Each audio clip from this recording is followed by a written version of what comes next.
What's up, everybody? Welcome back to my channel.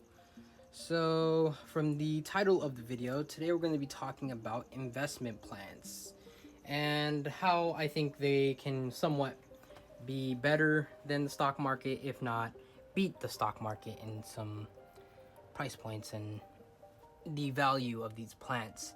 Now, for the most part, my plants are, at least right here, this is my private collection. These are a little bit more pricey plants. Some of them range from a couple $100s to almost $1,000. So they're definitely, in my opinion, investment plants. And as we talk about them more, you'll kind of understand why I call them that. So let's just talk about the basics first. So we'll talk about seed grown plants, tissue culture plants, and rooted cuttings. So let's get right into it. So seed grown plants are probably the most desired plant when it comes to this hobby. As you know, and if you don't know, EP plants are primarily only seed grown. So I think they're all actually seed grown. So that means there's going to be a lot of variation from that plant that is seed grown. So the colors and shape and size can be different. They could all be different from one another. And because of that, it makes it a little bit more desirable. On top of that, EP is pretty much the world leader for hybrids, in my opinion, as of right now, from what I've seen. But there's definitely other guys that are coming up that are making some pretty cool stuff too, like Native Exotics, Red Leaf Exotics, which is actually a distributor for EP, and Carnivoro. So when those guys also make seed grown plants, so I try to get them as well. So for the majority, seed grown is most desirable because variation, size and stuff like that can also become a thing. So let's say, let's see what I have here. Let's go here. This is a seed grown Loei Burbigiae, and you know, you don't see these often on the market. I actually got this for a pretty good deal. I'm always on the hunt for deal. I pretty much hunt plants like as if you were to hunt a good watch or something like that. So I think I got this one for just under $75. And right now, this plant probably sits, if it were to go on the market, probably about $200, maybe even more. It really depends. For price point that I'm using right now is eBay, because that's what people are willing to pay for it. So I think there's one currently on there on eBay that I recently saw, and it was around $229. So right there is a good investment if I were to sell it or even get a cutting from it. As you can see, it's a slow grower. There's a little picture back there. I can't see it because all these leaves. But that, in my definition, would become an investment plant. I've had it for about 2 years now, and it's doing some good leaf jumps and everything. It's actually in our soil, and pretty cool. Next plant I would consider a investment plant would be this Veitchii loei from AW. I acquired this one from Carnivoro, and I got it for about $200. It took me a little bit because I didn't want, that was the most money I had spent on a plant at that time, and I'm really glad I did, because now this plant's worth, I think one recently sold for about $400, and then the highest I've seen is about $600. And it wasn't, I mean, it was about this size, maybe just a little bit smaller, but I think, not a doubt in my mind, I could probably sell this for probably about $600. But like I said, it really depends on the buyer, just like anything. But that's where the market value is for that plant. Let's see, what else do we have here? As you can see, down here are some of my more expensive plants as well. That's a new cross from EP. What is that? That is Nepenthes truncata giant cross Veitchii. So that should be an exciting cross. Right now it's not too expensive. I think it was like $160. So not too bad. But this guy right here, it's probably the most sought after plant. Once it's bigger, you can get these for about $400 right now, but once they get big, you can get them for about $2,000, and that would be the famous Loei truncata giant. EP just recently remade this cross, so I had to get one because it's so awesome. But yeah, this is also an investment plant. You get it at, I think, at $400. Haven't really seen any of them go on the market yet. Only just extra large, and those go for about $2,000 to $3,000. So that is definitely investment. Probably within 4 or 5 years. You know, that's pretty decent investment. You have to think about that the stock market. On an average portfolio, you get about 10% return. That's average. You know, you can be doing a bunch of stuff and get way more than that. But on average, if you're not really touching your stocks and you're just letting it grow, it's about 10%. So I think the plants are within that same boat, maybe even better, especially now that the Rona has really exploded the plant market.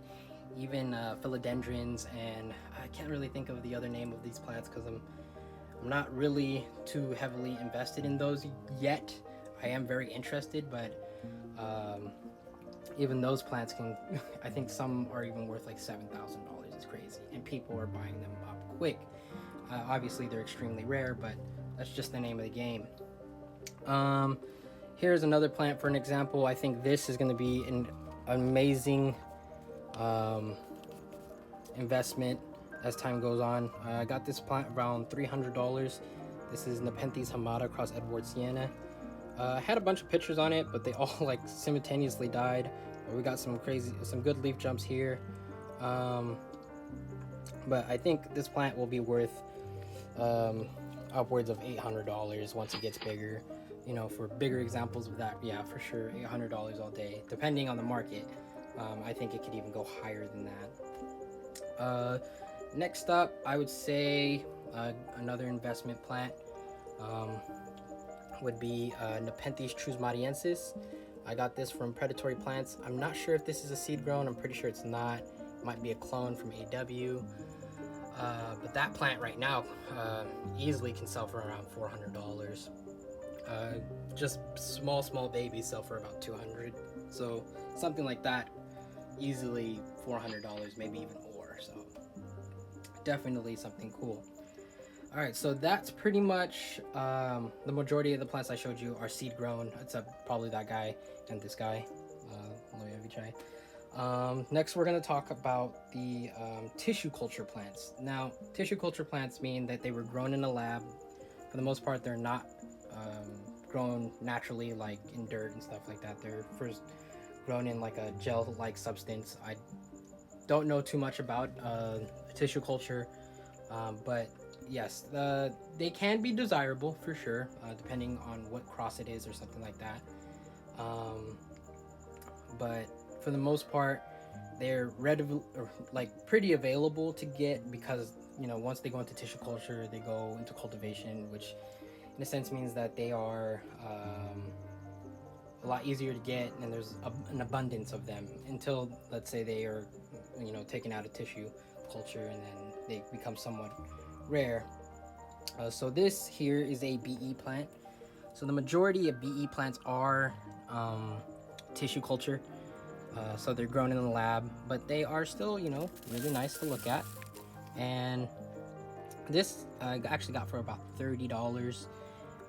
And I just saw one for like $125, which is a little crazy because you can still get these. And I think like on Carnivero, so if you guys are interested, you guys can go there. You can get them pretty cheap. So I think they're like $30. That's tissue culture plant. Here's another one, Loei campanulata. Actually, maybe that's an AW, so I think it's also tissue culture. But a very cool cross. And they get big once they get, you know, they get big. So sorry about that. But yeah, that's an awesome plant as well. EP's version is super crazy, but those are rare because it's seed grown and a bunch of stuff, so you don't really see those on the market too often.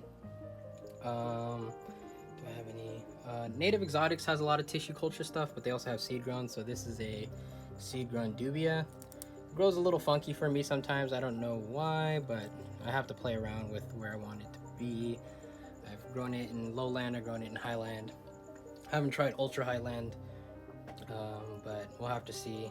I didn't really like lowland, so we'll have to figure that out once I get a bigger space, because we're going to be moving out of this area and into a bigger spot eventually.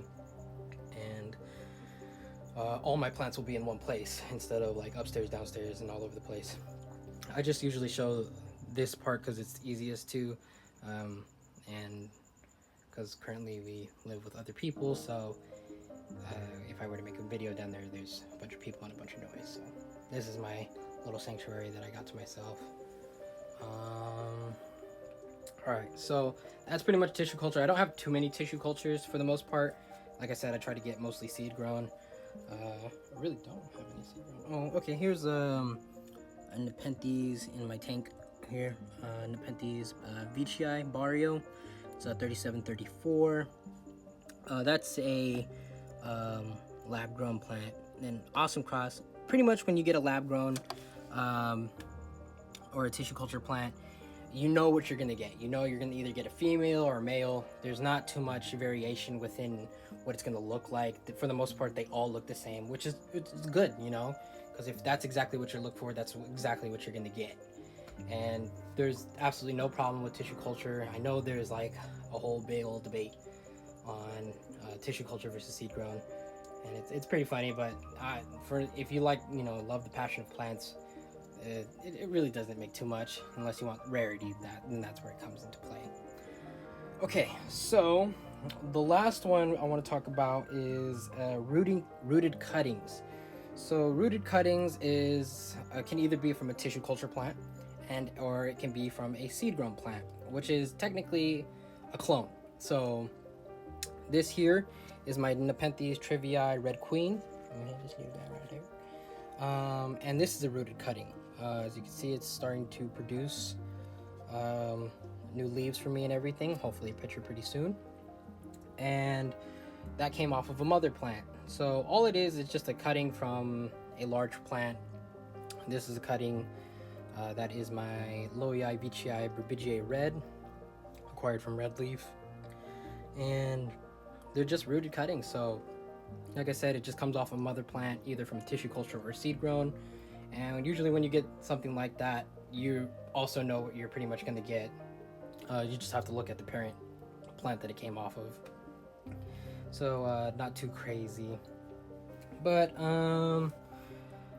that's all I can think about right now. So in my opinion, yes, these plants are investments because you do spend big money on some of them. They're good entry points for these plants. Like here we have, this would be a decent entry point. This is a Sibuensis cross Hermata. Got a little beat up because we had a heat wave, so I have to do a repot. I'm actually doing repots to all these guys right here. But definitely investment plants for the future, because not only can you make your money back from taking a cutting, but if you were to, you know, sell these plants, if you want to make space or you want to get something new, or, you know, you want to get out of the hobby, which would suck, but it does happen, and you can get your money back from selling it, or maybe a little bit more, or sometimes 10 times more. And the market for these plants, I can only see, is going to continue going up as time progresses. I'm super lucky that I got some of these plants before they skyrocketed to the moon. And I think like this year and the next year, there's going to be some fire that's going to be being released. Red Leaf is making some cool stuff. Native Exotics is making some crazy stuff in Carnivero. I mean, these guys are really killing it right now. So, you know, if you want to start looking, you know, you want to look at the parent plants as well to determine if that, you know, it's going to be a desirable plant. And my rule of thumb pretty much is anything that is like Loei, Velosa, Edwardsiana, those are pretty much the most desirable type of plants, and that's because these plants grow extremely slow. Low AIs, I have a friend that has a low AI. He's had it for about 15 years and it's only flowered once for him. So, I mean, that's how long these plants can take to flower. Excuse me. Even Velosa, don't have, I actually don't know many people that own Velosa personally. Um, and those plants grow, oh my god, super, super slow. I have a Velosa down here. Actually, let's see, right there is a Velosa, and they grow extremely slow. And then I have another Velosa that's back there, one from BE and one from Native Exotics. And I don't have the air cooler on right now, but those are going to be definitely slow growing plants, and that's why anything crossed with those are usually, 10 times the price, jacked up. And it's just because they do grow slow. It takes a lot of time to grow these plants. They're super finicky because you need daytime drops and stuff like that. And yeah, it's just kind of crazy. Even this guy right here, this is a Raja Cross Edward Sienna by Native Exotics. I believe that is a lab plant, but I'm not sure. But that's also worth a lot of money. I think I got that one for about $200, and it's a super small plant. So I think that all these plants here are all investment plants for sure.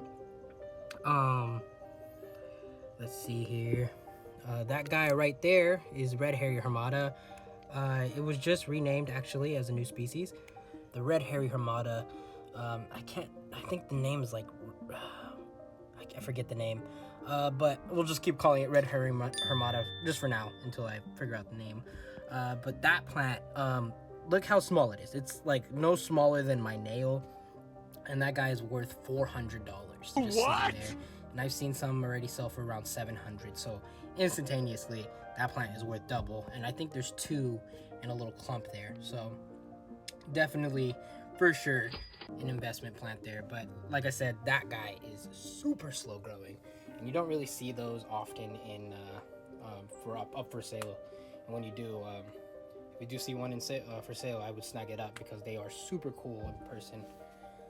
So let's go up here. Here's the famous Loei.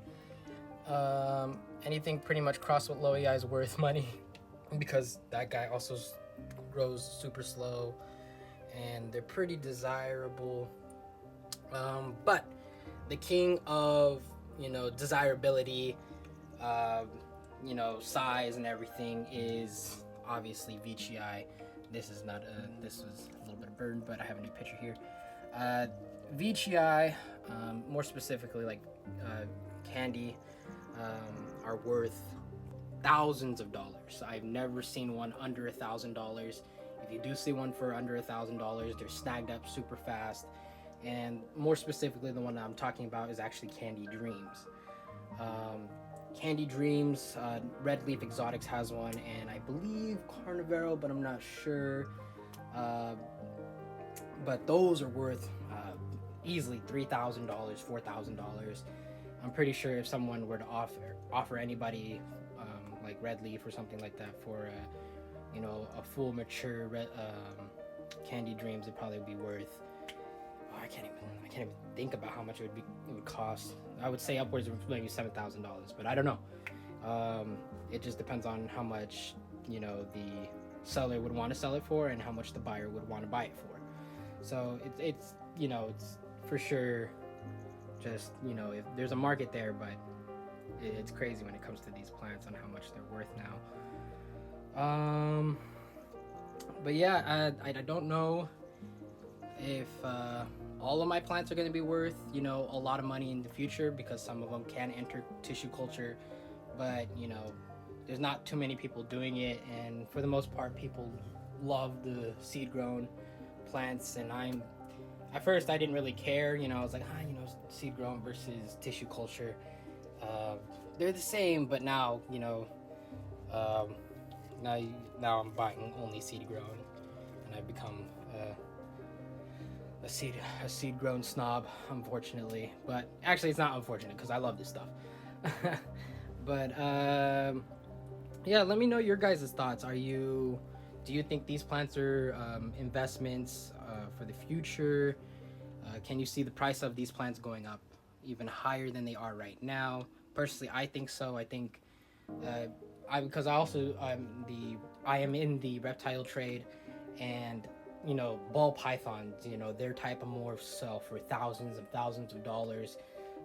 Even some of them hit like over $150,000 to $200,000, and I think these plants for sure have that type of capability because the colors, the variations, the crosses, the time it takes to take care of them.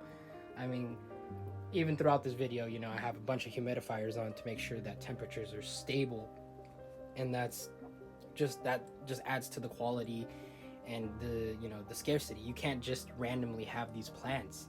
You really have to take care of them, and I think that's what really draws people into them. It really gives you the bug. Before you know it, it's 2 a.m. in the morning, you're laying down and you're still scrolling for plants on the next one you want to buy. I would consider this almost an addiction, but it's just so much fun. So yeah, that's pretty much it when it comes to investment plants and stuff like that. So let me know your guys' thoughts on this. Well, this is one that I was super excited about. This is what is this guy? This guy is Nepenthes cross Gothica, and that plant I bought for $200 from Native Exotics. This is a cutting, and that guy will easily go for about $500 to $600. I already seen them go for around $500 to $600 all day, so that was a pretty good deal. But like I said, I think these are about the equivalent of stock market value because these aren't going to go down in price. I personally don't think they are. And as time progresses, these plants are just going to become more rare and rare because there's so many types. So even if you try to put them into tissue culture or something, try to get the price down, there's going to be a new variation, new color, new cross that somebody wants or somebody creates. And it's going to be hard to do that. The market, for the people that love Nepenthes, and I think it's still growing. I think it's still in its infancy when it comes to this. They're just going to be worth a lot of money. It's unfortunate, but at the same time, there is price point plants that you can easily get into. I mean, at one point, this is Hamada. Hamadas were worth a lot of money. Now they've really come down in price because they are in tissue culture. But now some crosses are worth more than the actual plant itself. Personally, I buy these plants because I eventually do want to breed them and stuff like that. But until then, because you're not buying tissue culture, or I'm not buying tissue culture, I don't know what's going to be a girl and what's going to be a boy. So a lot of finger crossing and stuff like that. But yeah, the video is already pretty long. I don't want to make it too long, like almost 30 minutes. But thanks everyone for watching. If you liked the video, please like and subscribe. If you have any questions or have any thoughts on the value of these plants, comment down below. And yeah, I'll see you guys in the next one. Thanks so much for watching.